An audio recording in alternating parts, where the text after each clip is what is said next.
This was a carefully planned assassination. The terrorists raised a missile targeting system and locked onto Air Force One, my plane. They pulled out a newly developed surface-to-air missile and fired several rounds at the aircraft.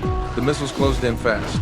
The plane detected the incoming threat and immediately prepared to deploy countermeasures. But at the worst possible moment, every computer system on board went dark. My personal bodyguard, Reagan, sensed something was wrong. He immediately put all the security personnel on the plane on high alert, then rushed into my private cabin and forced me toward the cargo hold. The missiles were 2.5 minutes from impact. Reagan had no choice. He shoved me into the escape pods. Find you and pick you up, Mr. President! You're my see you on the ground!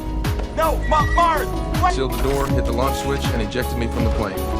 The rest of the security team jumped out right after, but something was off. None of their parachutes opened. One of the agents noticed something wasn't right. Reagan shot him dead on the spot. My own personal bodyguard had been working with the terrorists all along. Reagan calmly jumped from the plane. At the same moment, the terrorists fired another missile. It screamed past him and slammed into Air Force One somewhere above the clouds, along with the 3 F-16 fighter jets escorting it.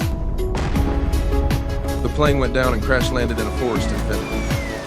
The Pentagon picked up the distress signal from Air Force One and lost contact with my escape pod. The Secretary of Defense immediately set up an emergency command center and deployed SEAL Team 6 to search and rescue. Meanwhile, I was trapped inside the escape pod. A boy named Ascari, out hunting in the woods, found me. He crept closer with his bow and arrow and curiously knocked on the hatch. I thought it was Reagan coming to find me, so I wrote the access code on the window of the pod. Ascari punched in the code, then quickly ducked out of sight. I opened the hatch and found a young boy staring back at me. Once Ascari found out I was the president of the United States, he wasted no time getting me out of there. By the time Reagan showed up with the terrorists, we were long gone. As it turned out, Ascari was a young hunter from a local tribe. The tribe had a tradition. When a boy turned 13, he had to go deep into the forest alone and hunt down a wild animal within 2 days to prove himself. He never expected that this time around he'd end up saving the president of the United States. The next day, as Ascari was leading me out of the area, we came across a large number of dead security agents. I realized there was a traitor on the inside. I quickly grabbed a submachine gun off the ground. Right then, I spotted Reagan leading a group of terrorists charging up from the bottom of the mountain. I knew there was no way out. I tried to tell Ascari to run,